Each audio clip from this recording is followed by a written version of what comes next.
water. Not out of dirty water, we're out of wine. But his mother said, whatever he says to you, do. And so I'm like, all right. So what do we do, man? And he says, okay, fill the water pots with water. And I just, in my biblical imagination, because there's more than one servant, and I just see, do what? Oh, no, man, I'm out of here. Let me take this apron. No, man, that's stupid. I'm not doing that. And you always got that one person. That's why I like homeschool people, man. What? The homeschool people will tell you. They say unabashedly that stuff that you don't want to hear. Well, his mother did say whatever. Almost as if in her experience with her son, she experienced him providing a deliverance, providing a help, providing a real and relevant, right, change that I was needing, but it was conditioned on a willingness to believe and obey.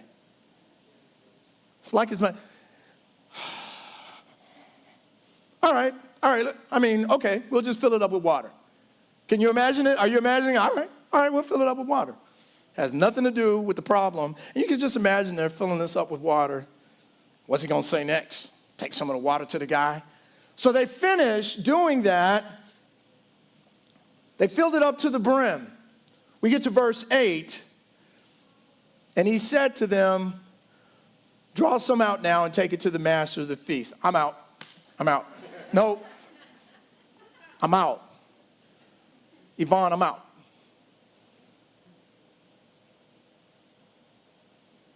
There's like gnats in there, dragonfly wings, camel hair. I wrote it off to begin with. You ever write something off? Some of us have written ourselves off. I don't consider myself anymore as being something that could cause joy. Because of the mistakes, because of the filth that has been in my life, I no longer regard myself as someone that could be used by God to bring joy. And I can just hear them arguing about it, and then somebody finally says, okay, tell you what. Why don't you carry the cup? Can y'all hear it? Why don't you carry the cup? Okay, I'll do it. I'll carry the cup. Because I read Becca material, that's why. Somebody will get that reference later. So they carry the cup and they're taking it to the master of the feast. Can you kind of see them in a line? They're walking with this cup and the guy's behind them. What you see in the cup? Water. What you see in the water? What do you see in the cup? Water. And then they are finally doing this. They are handing it to the master of the feast. The cup is probably opaque. They handed him the cup and then he turns the cup up and he drinks from the cup. What was in that cup when you handed it to him? It was water when I handed it to him, with some gnats all around the side.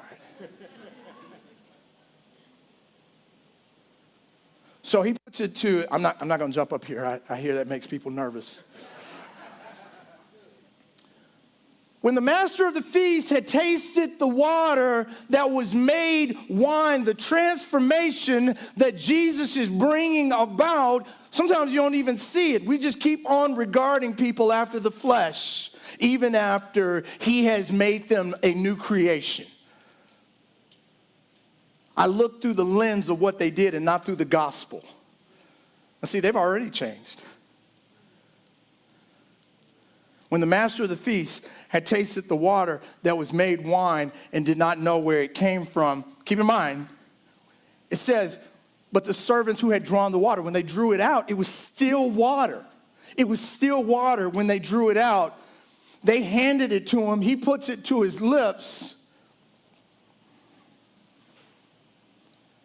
What are they thinking when he says, call the bridegroom? Somebody help me out. Somebody's fired. Come on, help me out. Help me out with this. I told you this was a bad idea. I told you. Look at that guy. Look at his Popeye forearms. He's a carpenter. He's not a wedding singer. Why did you even think that this was going to work? Hey, let's go get the bridegroom, though. You can just imagine they go to the bridegroom. Hey, man, how you doing? And he's sitting there with the bride. I'm doing well. Hey, the guy who's, coordinating all, he kind of want to talk to you. What does he want to talk with? He'll tell you. He'll tell you. I'm sure he'll make it known.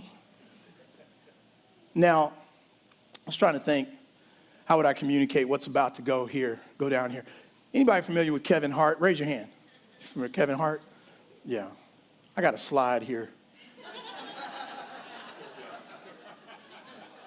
It's about to go down.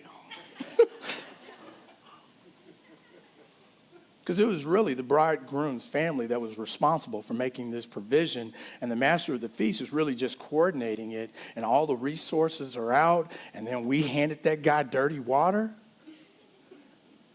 It's about to go down. So they come back to the master of the feast, and he said to him, verse 10, every man at the beginning sets out the good wine. And when the guests have well drunk, then the Everclear, then the Muscatel. Then the inferior. You have kept the good wine until now.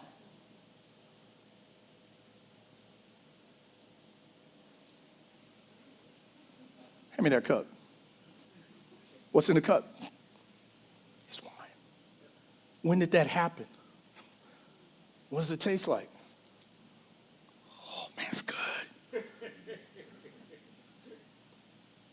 And the master of the feast, who doesn't know what's happened behind the scenes, sometimes only you're privy to some of the changes that God is bringing about in your life as the crisis is abated.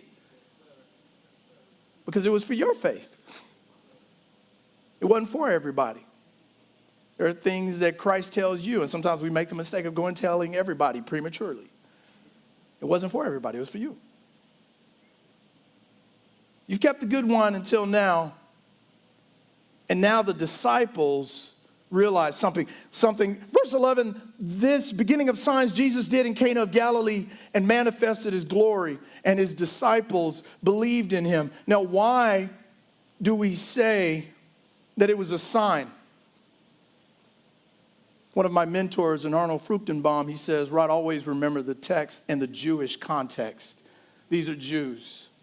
And in their writings, Jeremiah 31:12, they will come and shout for joy on the heights of Zion. They will rejoice in the bounty or the abundance of the Lord, the grain, the new wine, and the oil, the young of the flocks and herds. In their messianic expectation, there is going to be an abundance of wine when Messiah comes. Joel 3:18, in that day the mountains will drip new wine, and the hills will flow with milk. All the ravines of Judah will run with water. Once again, the messianic expectation based on the Old Testament prophecies is that when the Messiah comes, there will be an abundance of wine. Now, some of us are hung up on the wine. The problem is not the wine, it's the witness. If under the influence of wine, I cannot honor God, then don't drink wine. Sometimes it's the weakness. Not everybody has the enzymes required for actually breaking down the wine. And so the alcohol stays in your system longer. And again, it compromises the one thing, the witness. The problem is not the wine.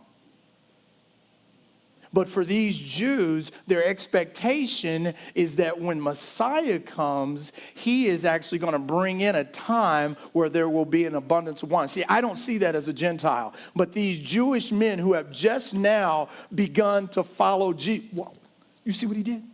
There's 180 gallons of really good wine outside. We're like, okay, yeah, it's 180 gallons. Oh, man, you're a Gentile. Listen, that's a glimpse of what is going to happen when Messiah comes. The crisis makes it easier to see who Christ is. Y'all see it? It's in the crisis that I can more easily see who Christ is. Some of you are in a crisis and you're just trying to get out. But what you need to do is invite him in. He reveals his glory. What is his glory? His glory is his ability to transform and to create. You don't even have all of the necessary molecules in water to make wine. This is not the first time he's ever created. In the beginning was the Word, and the Word was with God, and the Word was God. He was in the beginning with God. All things were made through him, and without him nothing was made that was made. He can make water into wine, and he can take your life, which might right now be on the outside, and you no longer even regard it as something that God can use to cause joy. He can transform it. And then there is the graciousness. The law came through Moses, but grace and truth came through Jesus Christ. He's unobligated. And do you see how he has lavishly blessed this couple? He's revealing his glory. And then the truth. He is revealing to Mary and to you and I that your praying is going to be a whole lot more effective when you pray in accord with my person and my program. I am not a cosmic bellboy. I am not your step and fetch it. I am the King of Kings and Lord of Lords. And I created you for me. Amen? Amen. See, we down to 2 hours. The truth is, we're in crisis. As a nation, we're in crisis. We're in crisis. Some of us are in crisis of health and of finances. And we want to take this time. I'm asking the elders to come up front. And if you are going to ask us to pray with you, have in mind the program and the person of Jesus Christ. You ask and do not receive. Why? Because you ask amiss, that you may spend it on your pleasures. If you are going to answer my prayer, you're answering it why? In order that you would be glorified. In order that others would be edified. Maybe you're here today and you're just like, yeah, I'm in a crisis. I'm not going to pretend it's okay when it's really not. We're here just to pray with you. Pray with you according to the program and person of Jesus. That he would give you what you need in this moment to be a good witness. If the elders would come forward. We just want to pray with you. 2 or 3 are gathered in my name. There I am in their midst. You're here today, and you're going to set aside the facade, pretending like everything's okay when it's really not. I'm in a crisis. My resources have run out. I'm on the verge of embarrassment and shame. And he is graciously wanting to help avoid that. But my praying needs to be in line with who he is and why it was called.